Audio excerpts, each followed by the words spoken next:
Hello guys, good afternoon. Karon magbanyos ta sa atong lapa-lapa kay para magwapa.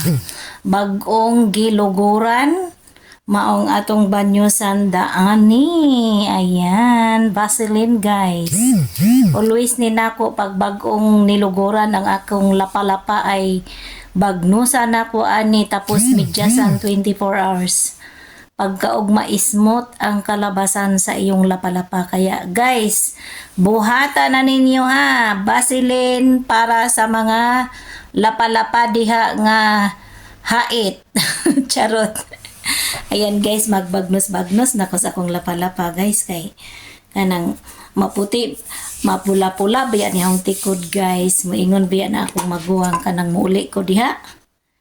Okay, maingon god nga mura magtikod og kuan baby. Basta bagnos-bagnusan lang na siya diha, guys. Ana lang ang taktik ba. Mana siya, guys. Bagnusan lang ang mga tikod nga haiton kay para mahamis siya, guys. Ana lang ang kuan sekreto guys, tapos midyasan, tapos 24 hours siya guys. Pagkaugma tanggala ang inyong medyas, diba smooth ang inyong panit sa tikod hasta ang dinhi dapit smooth sad siya. Munay akong ginagamit guys pag kuan humagkaligo, mas maayo ang kanang pagkagabi imo siyang bagnusan kay kuan siya lami ang kalabasan ba. Hasta ang mga tuhod pwede siyang bagnusan ani guys. Kaning Vaseline wala siya baho guys, pwede mausad ni akong gigamit sa akong naong Vaseline para sa para mababy sad ang atong lapa-lapa ba guys. Kani kong lapa-lapa di na haiton katong una kay hait ni kuanon gud ni sa akong apa mga naon sa magaglapa-lapa oy nga mga oras man.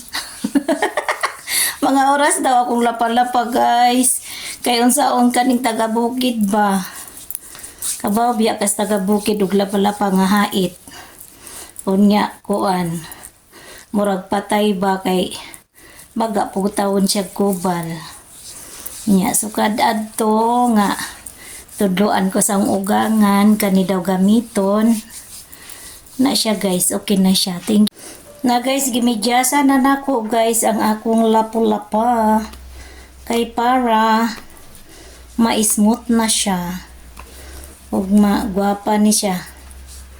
Gwapa ni kita unang lapa-lapa ug mapuhon. Ayan guys, dimidyas na siya.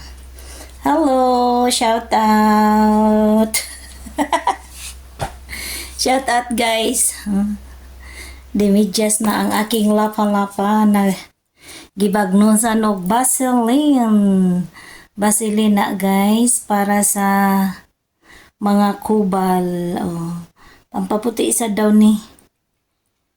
Thank you for watching. Mapod niyang gigamit sa akong nawong.